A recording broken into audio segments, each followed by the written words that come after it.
Who is amazing. He is what I'd call a true musician. I think he's the best in the country, best performer. Being on stage is the best place to be, ever.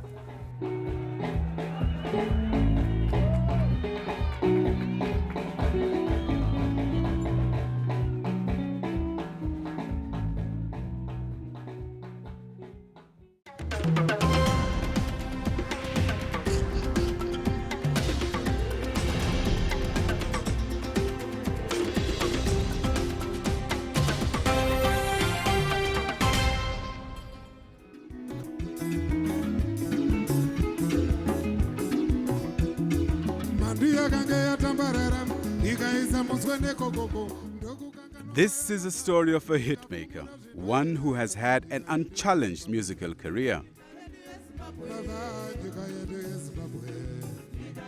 He is known for various hits like Neria, Ndakuvara, and the list goes on and on and on. His tunes are unforgettable. In a span of more than 40 years, this man has over 60 albums to his credit. His name, Oliver Mtukudzi.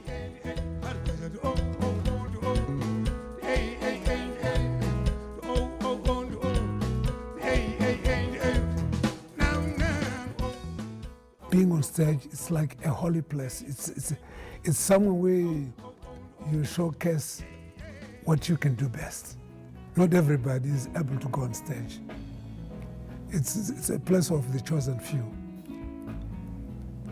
So it's a special place.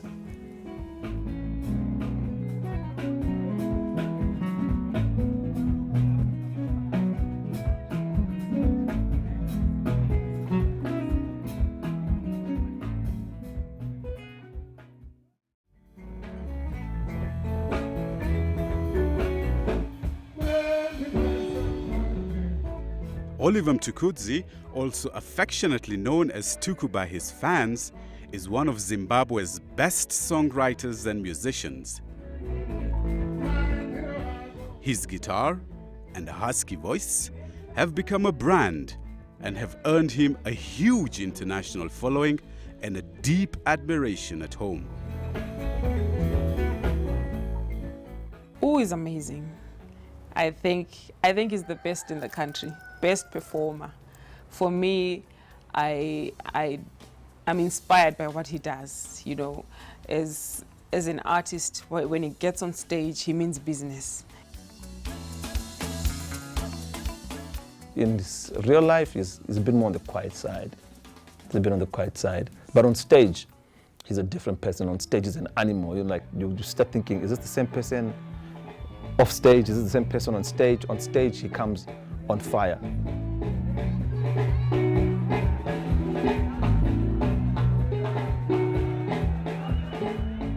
I'm a self-taught guitarist, and when I learned the guitar, I think I must have learned it the wrong way. And a lot of guitarists and so on used to say, hey, he's not a good player, you can't play like that, you have to play it like this. But I'm glad that it was a blessing in disguise, because it created what's now today is called Tuku music. Oliver was born in September of 1952 in Highfield, a township situated 10 kilometers from Zimbabwe's capital, Harare, during the height of British rule.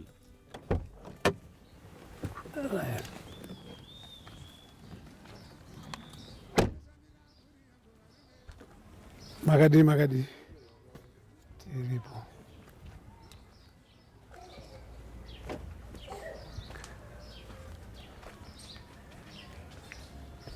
This is where I grew up. I actually grew this tree, this mango tree.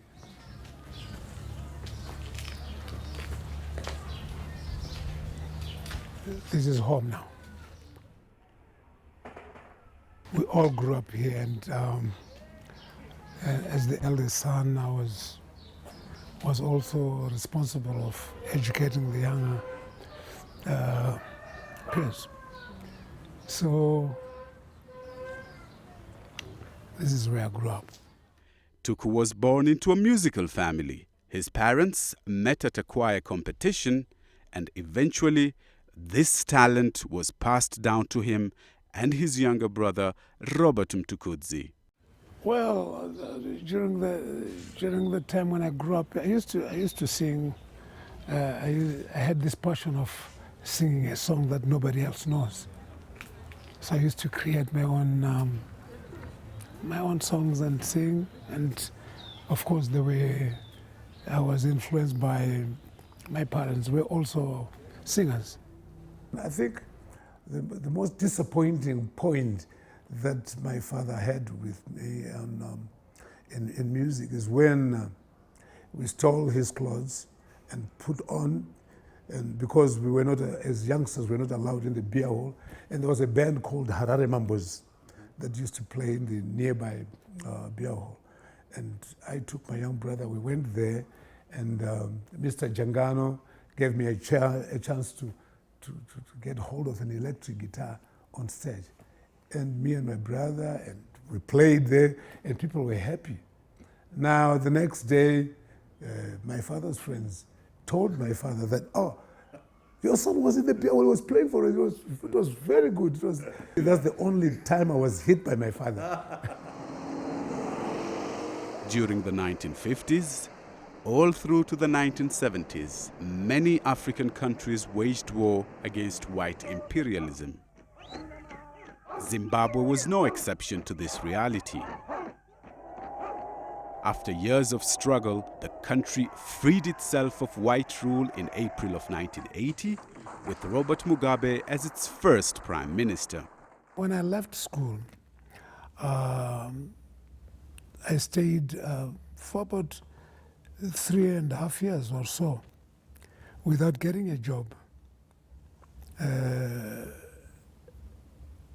And the system then never really accommodated applications from blacks.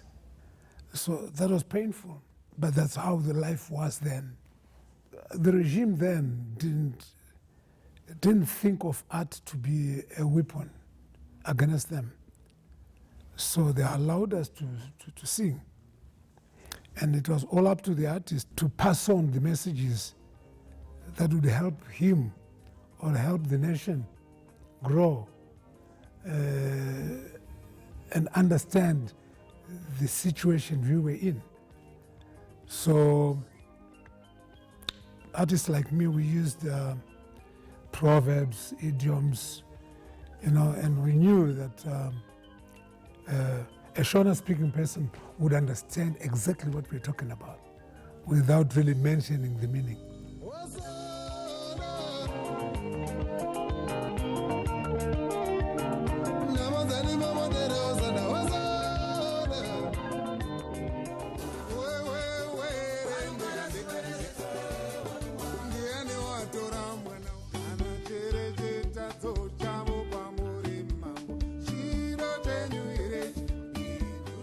All those songs talked about what we are and who we are, and they talked about the situation we are.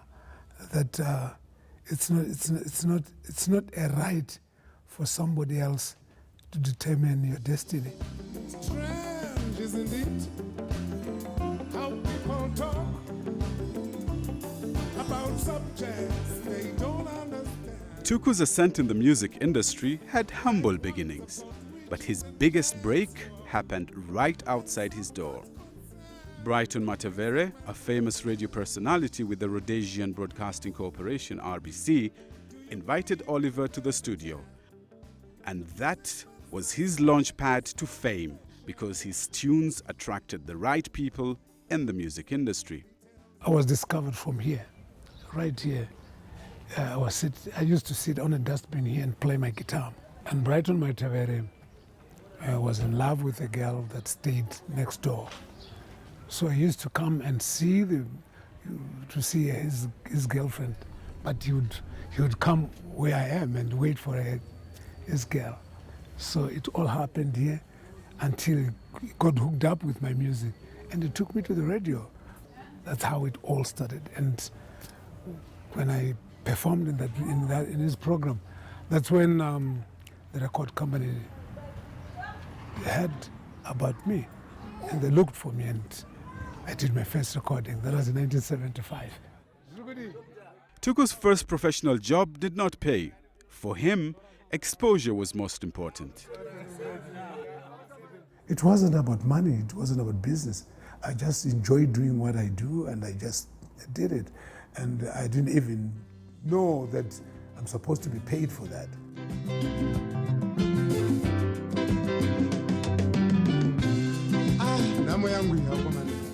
Ndipewo Zano, which means give me advice, was Oliver's first album, which he released in 1975. And from then on, Oliver and his band, the Black Spirits, continued scaling the charts. Today, Oliver has walked down memory lane. This is Mushandira Palmway Hotel, a place where all the action happened. Most musical giants of the time performed here. This is Simon Chimbedu and Macheso. This is also where Oliver's career solidified. And for over a decade, the walls of this hotel became home for the Black Spirits. And one of the memories of this place is when we took equipment upstairs. And we had these huge boxes, huge PA boxes, bass bins. And each time you were going to perform here, taking those boxes upstairs it's one of the memories I will never forget about these stairs going up, carrying those big boxes. Yeah. This is where all fun happened. Wow, it's changed. And that used to be my favorite corner. That's where we used, when we take a break, we'd go to that corner and sit on the sofas there. Yes, Baba.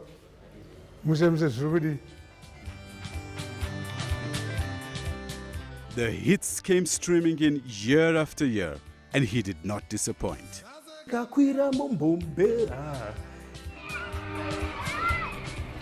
Bambara is a metaphorical song. Oliver compares life's social classes to a train. So Bambara in that song, that's why he even spoke of the noise, the hey kacha kacha, hey kocho kocho. Because when you're in there, it's just anything goes, and you can't complain because you've paid for Bambara. But if you're in first class, you expect comfort. Same is life, you know. Bambara is about a direction.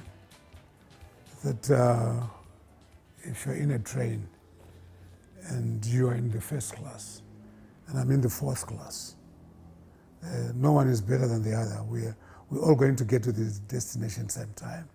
And as long as the train is going our direction, then we are in the right direction. I love, he goes, Wombiro, wombi, pemberere, pemberere, wombiro, wombi, pemberere.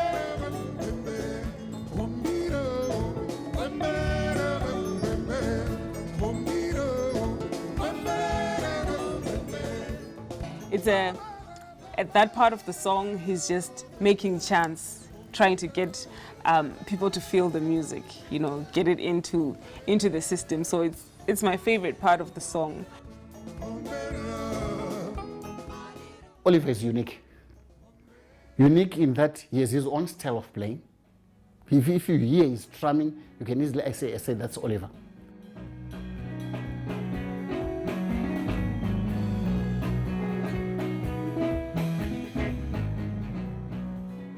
He sings about real life. And when he sings about real life, everybody who plays Oliver's music will relate to the music in one way or another. So his relevance can be told and told and told forever. We talk about our pain. We talk about our frustrations. Oh yes, we talk about our joys.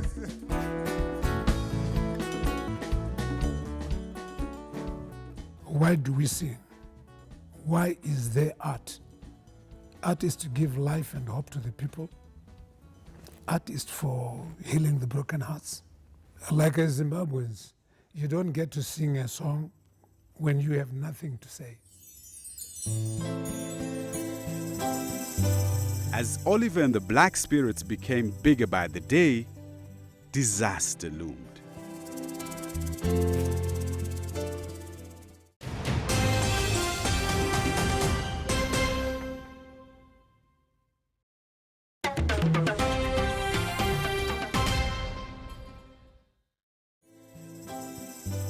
"1996 was a year that was either to make or break Oliver's career when 4 of his band members fell victim to HIV/AIDS.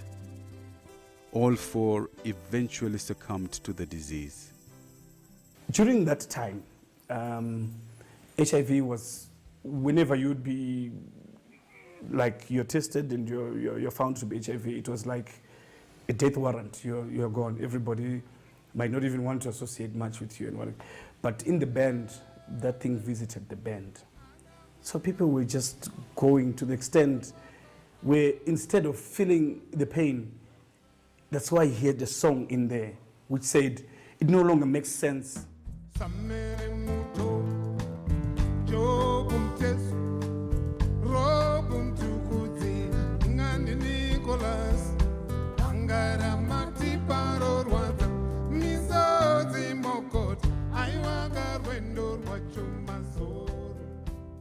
That time, it became just too much to bear for one company, as we call it, Tuku Music, to lose so much people, one after the other. Oliver's younger brother, Robert Mtukudzi, was not spared either. If you lose a brother, you get affected. If you lose band members, you get affected. I got affected because more so, I lost 4 members of the band, including my brother, in a space of 2 months. And that was a big blow in my life and in my career. So, yeah, it's not an easy thing. And it's something that you can't, it's something that I have to learn to live with. What shall we do? Since you are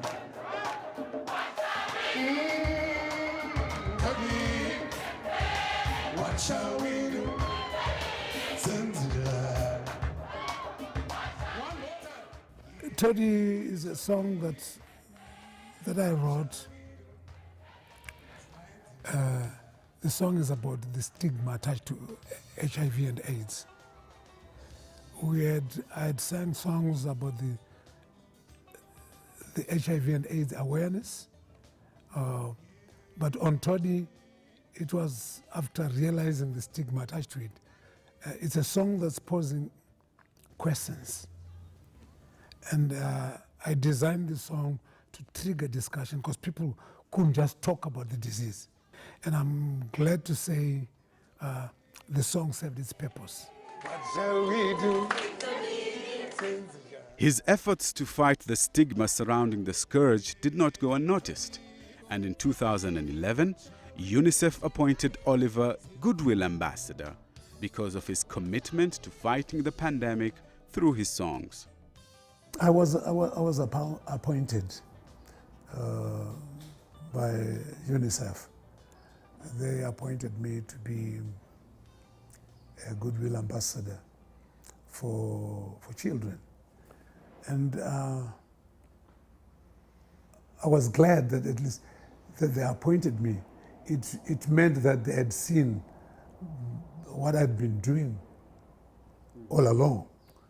And I was happy because I thought, oh, so somebody's recognizing what I'm doing. One of the biggest names in African music, the iconic Oliver Mtukudzi.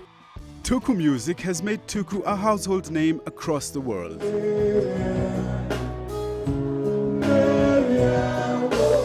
His many years of unwavering dedication to creating music are giving him recognition beyond the borders of Africa. One thing is evident: the fans love to dance to his beat.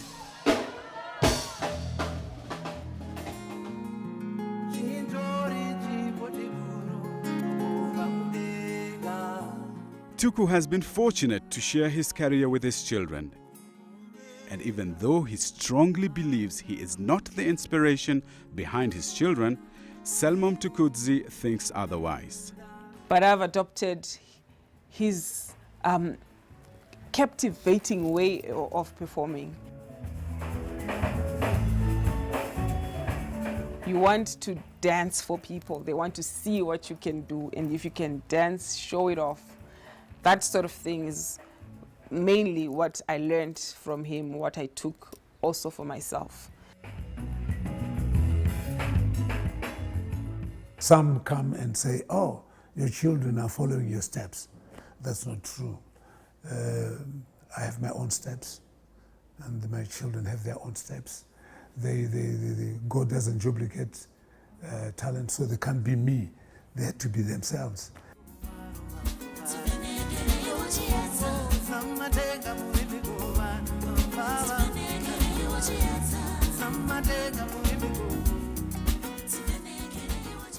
In yet another tragedy, Oliver lost his only son, Sam. He died in a car crash on his way home from the airport. Sam was at the peak of his career and was his father's pride. Not many knew if Oliver would survive this loss. About the departure of Sam, it touched him a lot. And the sad part of it, I was one of the two people who attended the scene of the accident. Our problem now was how to tell Oliver.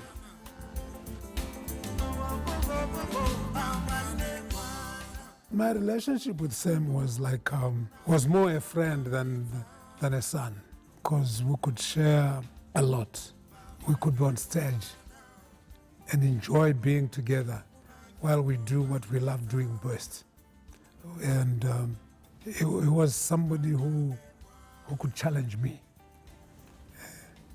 not as a son, but as a friend. And I used to enjoy that. It made me feel closer to him when he does that. And yeah, he was someone who was so talented that I never believed what he could do when I was in the field for a much longer time than him. But he always surprised me when he comes up with something.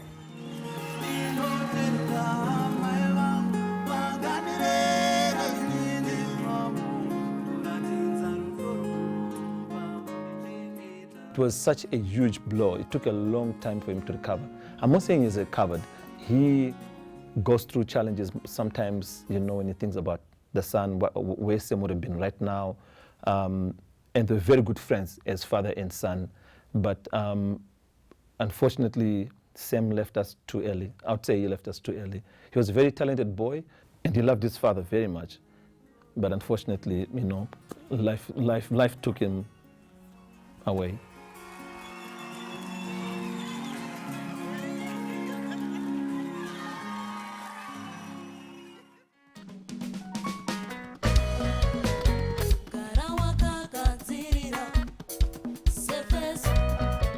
Among Tuku's notable achievements is the Pakaripai Art Center.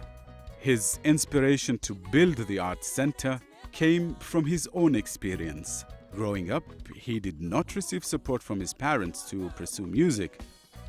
But now, he is trying to help the youth by giving them the platform to express their art. This is my legacy, I think. Pakaripai Arts Center. That's the legacy I'm leaving behind for these youngsters to have somewhere they can showcase what they can do best. If you go to Pakaripai, you see somebody who has a vision. First time he took me there and said, Bob, I'm going to turn this into an arts cultural center. I looked at him and said, oh boy, It was an almost junkyard, a disused panel beater shed with tall grass on the other side and tall grass. And then he was saying, I will have a stage here. And this. I didn't doubt him, but I thought this guy will not manage this in a short period. But if you go there today and you tell people that this was a panel beater shed. Pakarepai simply means that place. The inspiration of Pakarepai Art Center really is fighting attitude, because the problems I faced when I started, especially with my parents, is still around. Parents, until today, they impose what they want their children to be. Because we are dealing with disadvantaged children. They always come looking for comfort. And at Pakarepai, we offer facilities for them to perform freely. Oliver Mtukudzi has been described as a living legend, and he is among the few artists to have a beat to his name. Tuku music. Well, personally, I was the last person to know that the music is Tuku music. Me, I describe it as African music born off Zimbabwe. But my fans labeled it Tuku music. And when I tried to find out why, I got the information that in every song of mine there are elements, fused elements, and they couldn't place whether my music is Mbira music or is it GT, is it Katekwe, is it, they couldn't place it really where it is. So they thought, just call it Tuku music.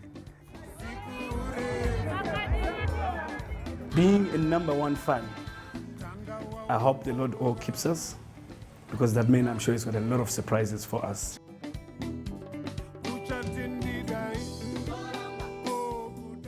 Legacy, you have said. There is one statement that Oliver always says. Oliver says, if you produce a piece of art and it hits the market cloud, it's not you, the individual, it's the art. He's a philosopher. So I think I want Oliver to be recognized and remembered as a philosopher. Oh, my dad's legacy. He's put Zimbabwe on the map. He's been the biggest art, export in Zimbabwe.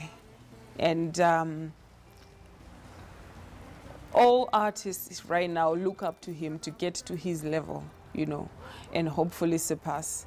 But he's set a standard for so many of us that we can do it. We can reach, all these levels and get even beyond.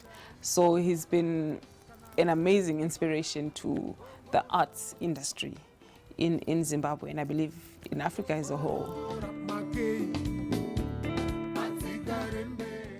His musical journey has been inspiring in laughter and even tears, but through it all, he still remains the hitmaker. Life is not about regrets. Life is about defeating challenges. It's only challenges, no regrets now.